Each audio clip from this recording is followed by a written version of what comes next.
tuned in to the Community Cats podcast. Ready? Let's go. Hey everybody, Stacy here. This is part 2 of the audio of our free webinar, Colony Caretaking Tips and Tricks webinar that we presented with the folks at Neighborhood Cats. There's some incredible advice for folks that are taking care of kitties, especially at this cold time of the year. For those of us that are in the northern part of the United States, it can be pretty chilly for our kitties. And there's some great tips here in this program. Our next live webinar will be in March, and it's Trapper Tips and Tricks. And feel free to join us then for the free webinar, Trapper Tips and Tricks. You can sign up by going to community-cat-care-training-education. You can get there from our website. Just go and search it out. Just put in tips and tricks and you'll find everything that you want there. This is the second part of a 2-part series. So if you missed last week's podcast, you might want to go back and listen to that episode first.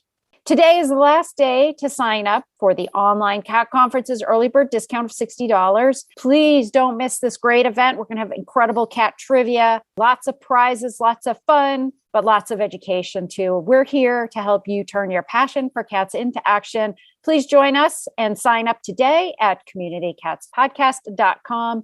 Thank you so much, everybody, and hope you have a safe New Year's. Okay, so let's talk about winter shelter, which is coming up in the colder climates, at least in North America. Cats are very good at finding places to stay dry and out of the rain, but they often do need help staying warm in the wintertime in cold climates. So what we want our winter shelters to have are 3 qualities that are all important and work in combination with each other. So obviously they need to be waterproof, right? They need to be well insulated, and that means that the material that they're made of is good at trapping heat. So a very fancy looking winter shelter that is just a thin plastic with not very much insulation quality, really doesn't do much good.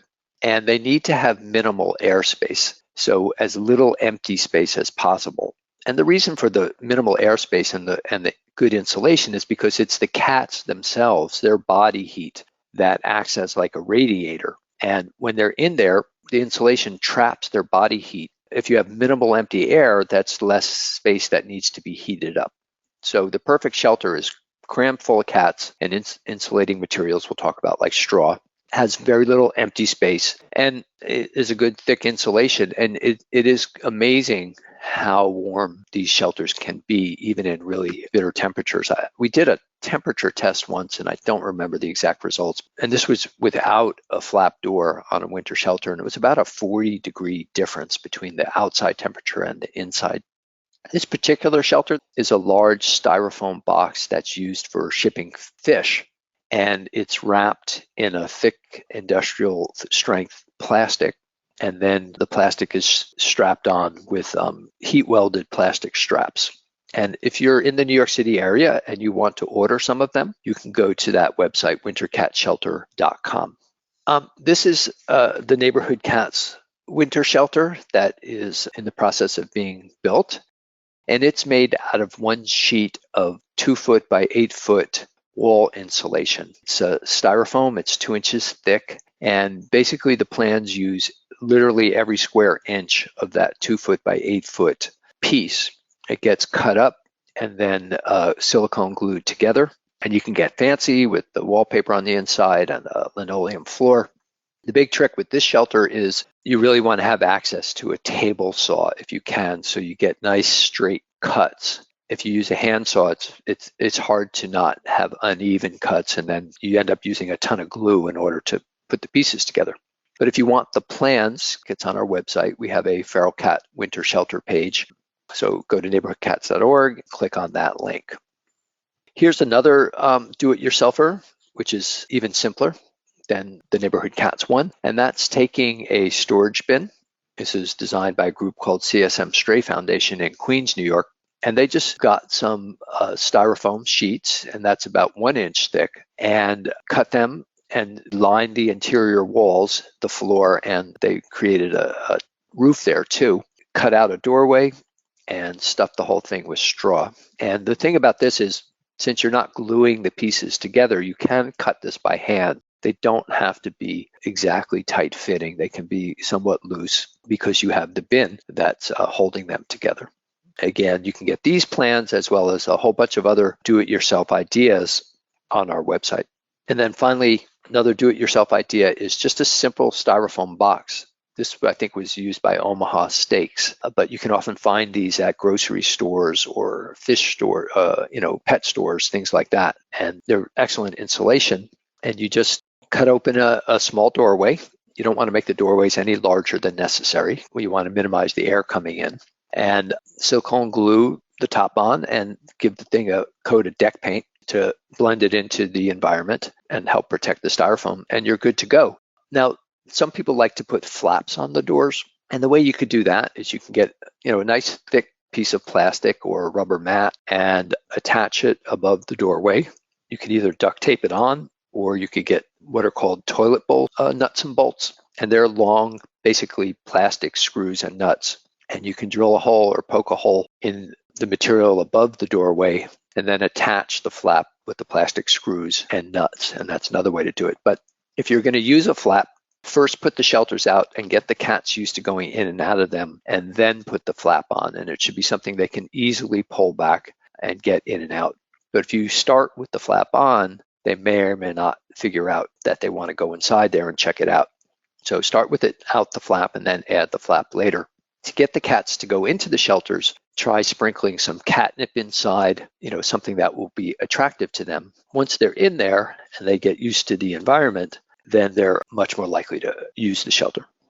If you want to buy one and not deal with building your own, again, I'd refer you to Feral Via. They make great outdoor cat shelter that's made of this semi kind of wood. I forget the exact name of it, but it's a wood product, wood-based product. You can see it's really well made. It's got a shingle roof. They send you all the pieces and you basically screw them together. It's not the lightest weight shelter that you're going to find. And I'm not sure what the price is right now, but I think it's less than $100. But if you have a small number of cats and you just want something sturdy and easy to put together, this is a good product for you. Now, I have noticed in the past 2-3 years or so, there's a lot of, all of a sudden, the commercial world discovered there's a market for outdoor cat shelters, and you can go onto Amazon and do a search for cat shelters, and you'll find a whole slew of them. Unfortunately, the designers don't seem to have bothered to ever check with anybody who's done this work, and they're generally poorly designed. The materials they're made of, sometimes they're really good insulation, sometimes they're not. Often the doorways are way too large. Often they have 2 doorways, which create drafts. They put flaps on them, which are not really well designed, or they have too much airspace. So this is the only commercially available cat shelter that we've found anyway so far that we would recommend. Now, that question about 2 doorways usually comes up, and the theory is that the cats need an escape hatch, so that if some threatening predator is coming through the front door, they can escape out the back.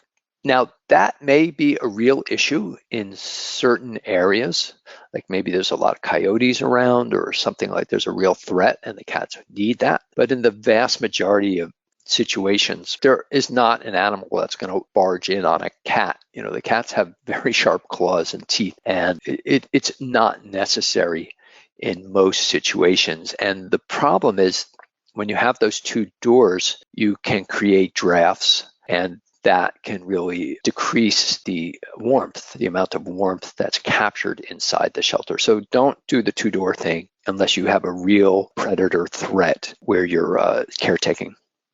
So what about an emergency, like the storm's coming and you haven't got your shelters ready to go? You actually can use a cardboard box to get you through the storm. And the basic idea is you have 2 cardboard boxes. One's a little smaller than the other. You put the small one inside the large one, cut open in doorways through both boxes, and then stuff the space between the small box and the large box with newspaper, because newspaper is really good insulation. Once you've got that done, tape up the box, wrap it with a thick plastic like a drop cloth, 3 millimeters, and tape it on or tie it on. And you've got a winter shelter that's going to last a little bit until you can get a better one. Placement is, again, just like feeding stations, is real important. You want to keep it as discreet as possible. So that's why if you're using, like these people made the neighborhood cats winter shelter, but they skipped the last step. They didn't paint it, and you can see how it sticks. Maybe they didn't have time, so I don't want to criticize them, but hopefully they painted them later because they stand out like a sore thumb, literally that bright pink. So try to keep it discreet. Keep the shelters close to the feeding station so that in really bad weather, the cats do not have to travel very far, if that's possible. Now, you can also see in this photo how they placed the winter shelters so that two were facing each other. So the front doors of the shelters on the right are facing the front doors of the shelter on the left, and the gap between them is covered with a board. So that creates this nice kind of porch-like area between the shelters where the snow's not going to reach, and you can actually put food there, and they literally just have to stick their heads out the doors in order to eat. So inside the shelters, you want to, if you can, put what we call insulating materials. And here's some examples.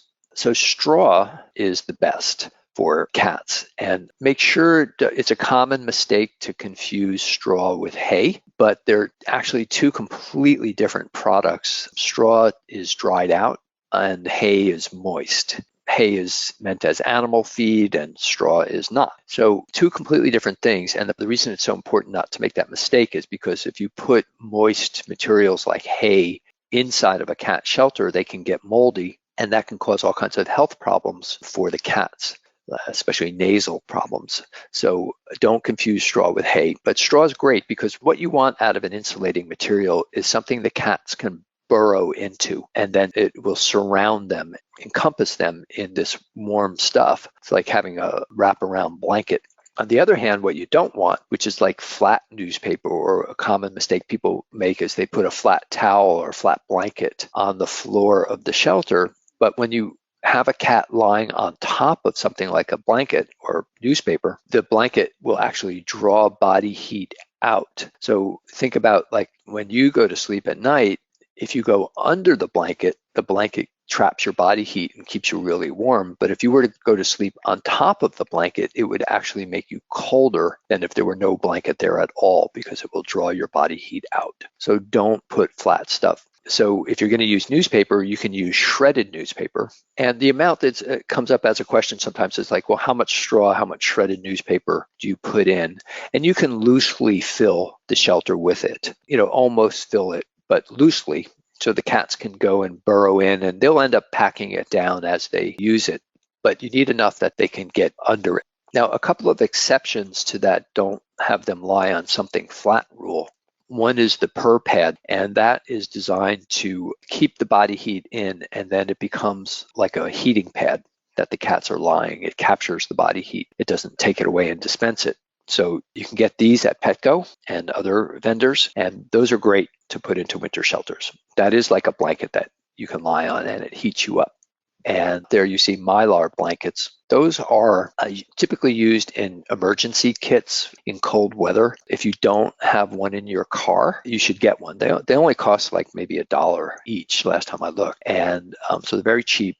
But what they are is this very thin, they've developed by NASA originally. It's very thin material, but it traps heat. And if you take a Mylar blanket, let's say you're stuck in your car and it's 20 degrees outside, you might not get help for a couple of hours. You can take a Mylar blanket and wrap it around yourself. It'll trap your body heat and it will keep you warm until you get help. So you can take Mylar blankets. This is what they do in very cold regions, often in Canada. And they'll line the interior of their winter shelters with Mylar blankets. So you can get like Gorilla Glue or some kind of really good glue and attach it to the ceiling and the sides and the floor. And basically all the cat's body heat is then going to be reflected back onto them, and it just keeps them extra warm. Let me mention one last thing, which is if any of this material you put inside gets wet, you want to remove it. You don't want anything moist inside the shelter. So check the straw, check the newspaper. If you are in a situation where you can't regularly check, you got to put the shelter out and you might not be able to go and check the straw for a month or two, then just don't use any insulating materials, except maybe the Mylar blanket, and you'll be fine. Better not to have any insulation than to have wet insulation. Okay, so moving on to a new topic, and that's neighbor complaints. And I know from our poll that a number of you are having to deal with that. So the first thing to understand in dealing with neighbors is you're often dealing with people who are presenting themselves as angry and hostile, and you're feeling threatened and especially fearful for the cats. So it's natural to react to hostility with hostility, but that only makes things worse in the end. And what we teach people when they're doing TNR projects in the beginning and they're doing trapping is to go through a 3-step process when you're dealing with potentially angry people. Number 1 step is just listen. That's all. Just listen to what they have to say, no matter how vitriolic or even a borderline abusive they're being with their language. Obviously, never tolerate somebody being physically abusive. But if they start spouting out and cursing at first, try to listen to them and just ask them, well, what is the problem you're having, and let them explain it. Then the second thing is what you may find is that the problems they're experiencing are quite reasonable. Maybe the cats are waking them up in the middle of the night. Maybe somebody else in the past has made a real mess and it's attracted mice, or who knows what. But if they're expressing legitimate concerns, also they just may be ignorant in terms of TNR and taking care of a colony and how it's helping the neighborhood. They just may have no knowledge of this area of work. So the number 2 step is to empathize with them. If they're having a legitimate problem, just say, yeah, that's a problem. And or if they're not understanding, say, well, can understand why you might think that. Because once you've listened and once you've empathized, you've diffused the situation. And 90% of people are not going to be angry at that point. And then you can talk to them reasonably. And then you can explain what you're doing and how it works. And then you could start to explore whether there are solutions to the particular problems they're having, and do it in a less charged environment. Now, absolutely, there are people out there where nothing diffuses them. And if they're not angry about the cats, they're going to be angry about something else. But the vast majority of people are not like that. Could your animal welfare organization use a tune-up? Humane Network can help. You can get a free 30-minute consultation to talk through your challenges and get ideas on how your organization can be more successful with less stress.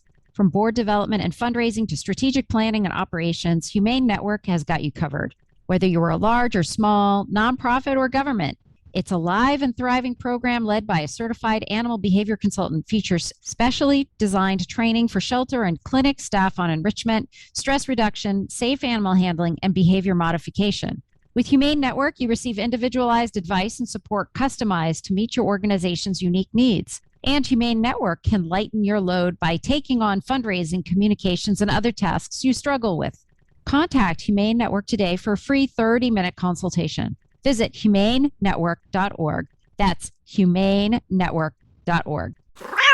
Of course, you know that Dubert is the only software that helps you do transport, foster management, and fundraising all in one place. But did you know that Dubert has powerful e-commerce capabilities to let you sell your organization's products? Forget paying for Shopify or trying to list your items on Facebook. With your Dubert account, you can list your organization's products and even do auctions right from their Rescue Store module. Dubert manages your orders, and all of the money goes directly into your PayPal, making it super easy to manage. Check out the Dubert Rescue Store functionality today at www.dubert.com, where they make animal rescue simple. This is a really good thing to do role playing on, by the way, which is, the angry neighbor coming up, and have somebody play the angry neighbor and have somebody play the one who's trying to listen, empathize, and then seek solutions. Okay, so what are some of those solutions? So a big complaint is often the neighbors don't want the cats in their yards. And, one of the things to realize as a caretaker is, if it's their property and they don't want cats on it, that's their right. And it's not helpful to say, well, the cats were here before you and they have just as much right to cross the yard as your kids. And, that's not going to get you anywhere. If it's a reasonably normal sized backyard or garden, it's pretty easy to keep cats out. Now, if they have an acre, that's a whole different story. But if they have your normal suburban backyard, you can use one of these devices. One is a motion activated sprinkler, and the other is an ultrasonic device that's also motion activated. In the case of the sprinkler, you place them in the ground, and then they send out an infrared field that covers a certain area, which should be the size of the backyard. When a cat enters the infrared field, it triggers these devices.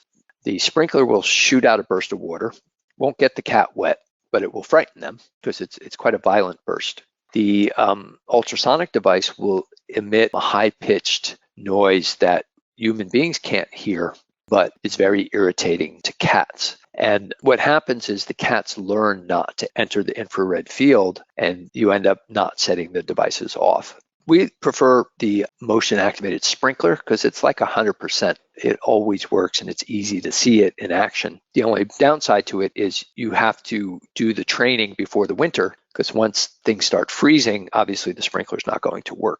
The ultrasonic devices are also very effective, but often people make mistakes in putting them out. For example, they'll put them too high, or they'll point them in the wrong direction, or they'll try to use one to cover too much space, and then they think, oh, it doesn't work. We created a handout you can download on how to properly use an ultrasonic device. They have to be placed only a few inches above the ground. You have to be careful that it's covering the right amount of space and it's pointing in the right place. You can get ones that don't irritate birds. So that's the one we recommend here. Birds hear at a different frequency and are annoyed at a different frequency than cats are.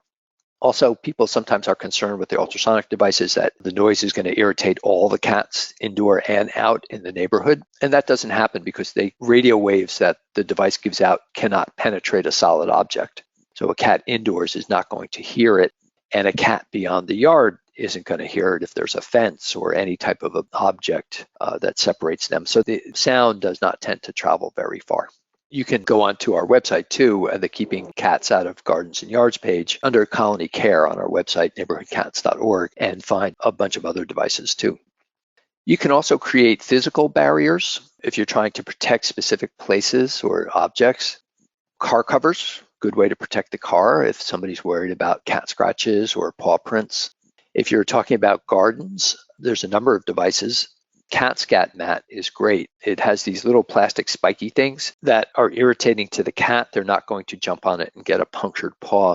They're not that strong, but they are uncomfortable enough that a cat will not want to walk on them. And you can spread those through your garden and just underneath the surface to keep cats out of the garden. Or you can create barriers. You can use them as borders on areas that the cats won't then cross. You can put them on the top of flower pots so the cats won't dig in the pond. Another idea is lattice fencing. What some people do is they put this in their garden in the dirt, and then they put their seeds in the openings of the lattice. And this prevents the cats from digging. Same thing with river rocks. Anything that will discourage the cats from digging will keep them out of an area so that they're not using it as a litter box. Perfect fence is a pricier object, but just keep in mind that there are a number of products out there that are designed to keep cats in somebody's yard, a pet cat, so somebody can let them out in the back and they don't have to worry about them wandering the neighborhood. But you can take these same products, turn them around, and keep cats out. So if you really want to go full bore, if somebody wants to spend the money on it, they can put a perfect fence around their yard and cats can't get in and they can't get out. This is something we did with somebody who had long-term storage. They kept their car in the lot for 6 months at a time without using it, and they kept finding the car cover torn when they came back. May or may not have been the cats, but certainly the cats liked to lie on top of the cover. After a while, they realized the car wasn't moving. So what we did is we took some cat scat mats, and you can get these 11-foot rolls at a pretty good price. And we just drape them across the roof of the car and the hood, as you can see here. And this keeps the cats from hanging out on this car. Protects the car, protects the cover. Okay, alternative litter boxes are another great way to keep the cats out of the garden. Give them someplace else they'd rather go. And you've got a number of options. Probably the simplest one is just buy a large bag of peat moss and put it in a corner of the yard. Cats love the peat moss and they'll use it as litter. Just have to clean it up every now and then when it starts to get smelly. A sandbox, again, they'd rather go there than the garden. Again, you just have to empty the sand every now and then. You can also just get a storage bin, use a box cutter, cut open a door, put a litter box inside of it. And again, the idea is they need to go somewhere, so you decide where they go instead of them. Okay, I want to get to our last big section, and that's health hacks. And these are ways to, in addition to nutrition, to keep your colony healthy, but without having to trap the cat or without having to bring the cat to a veterinarian. these are not meant to be a substitute. If a cat has a really bad eye or, a severe injury, then obviously you're going to need the assistance of a veterinarian. So these are ideas that are outside that realm that are just more kind of, maintenance and trying to stop them from getting to a point where they get really sick.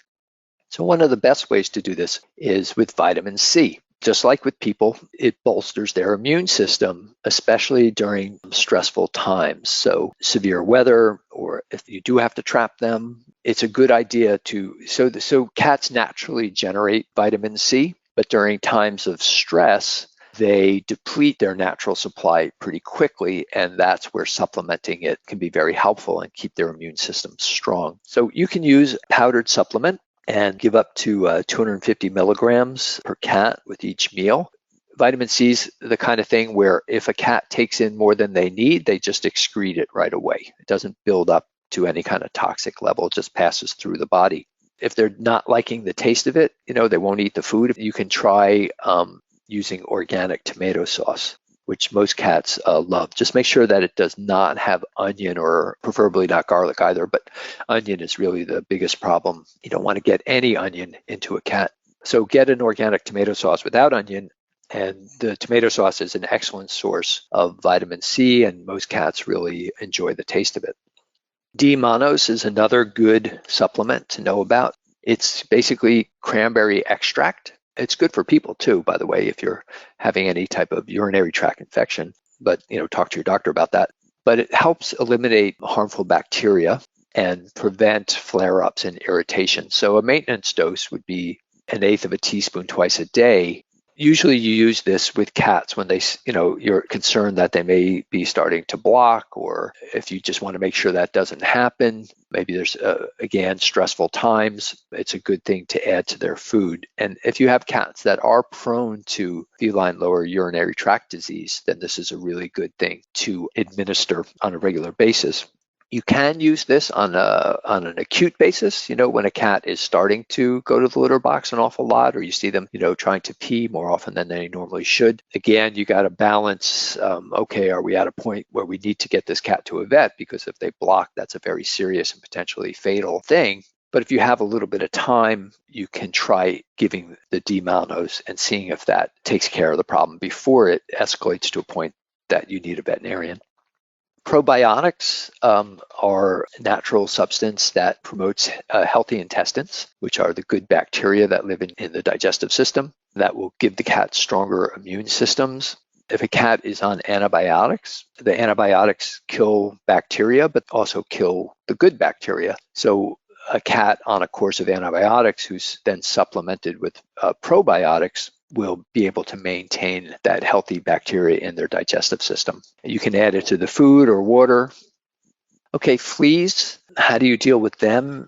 If you can handle the cat and the cat's got fleas, a topical solution is always the fastest and easiest. Like, you can get Advantage is very good, a Frontline is very good. I wouldn't use anything else over the counter like Hearts or some of these other flea products that have a very iffy past history.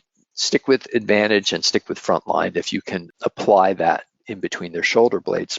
But of course, with a lot of these guys, you can't get that close and you can't be sure you're going to be able to apply it properly. So how do you deal with fleas in those cases? So diatomaceous earth, which we talked about before, will kill fleas. So you sprinkle it in cracks and crevices and inside the winter shelters, any areas that the fleas may be gathering. Fleas like cracks and walls and floors and things like that, and it will kill them on contact. Again, just be careful not to inhale it. And we're all used to wearing masks now, so just put a mask on when you're spreading this stuff out. Now, beneficial nematodes, these are tiny microscopic organisms like tiny worms, and they eat the flea larva. So what you do is you spray it during a cool part of the day. You don't spray it in the middle of the day in the sun because it will just kill the nematodes right away. You spray it in the shade during a cool part of the day, and they, within days, will take over the lawn. And they're quite voracious eaters. You'll never see them, but they'll eat all the flea larvae that is in the area, and pretty soon that takes care of that. So if you're dealing with a lawn or grass or something like that, check out the nematodes. If you're looking for medication you can administer without having to handle the cats, then and over the counter, then you're looking at Capstar, which is a pill that you can put in the food. It's pretty much tasteless, so not that hard to administer. And within minutes, all the fleas on the cat are dead. It does not have any lasting protective ability. So if you administer Capstar, it kills all the fleas. Well, 5 minutes later, a new flea can jump on them and it will not protect against that. But it's great. Like we recommend it to people who are trapping and are concerned about getting flea infestations when they hold the cats in their holding area. Veterinary clinics often use it, administer it to the cats before the cats come in to make sure they're flea free. It works very, very quickly. And it's just one tablet that can be administered in the food, safe for kittens over 2 pounds. The thing to keep in mind when you're shopping for this stuff is the active ingredient, which is nitinpyram. Capstar's the name brand, but there's a number of generic versions that are available now that are exactly the same ingredient and much cheaper. Look for Capstar, but then look for the generic equivalent. And they tend to have names that are similar to Capstar, like CapGuard or, things like that. And compare the ingredients, and if they're all the same, then just use the cheaper one. What about worms? So again, we're looking for over-the-counter ingestible products. And what's great about this, much to our surprise, is some of the best deworming medication is now available over the counter, and you no longer have to go to a veterinarian to get a prescription. So they're available either on Chewy, which tends to have the lowest prices, or Pet Meds. If you can't find it on Chewy, then go to Pet Meds. So Drontal is what's called a broad spectrum dewormer. So it works on all kinds of worms, not just one specific kind. And it's pricey. It's like, even on Chewy, it's like $4 per pill. And you get like 3 or 4 pills in a bottle, something like that. But it just kills them all. Put it in their food. And if you do it, every several months, something like that, then it's not that pricey and it keeps them worm free. Keep in mind that cats that live outdoors normally have some worms, and the problem is when it starts to get out of balance.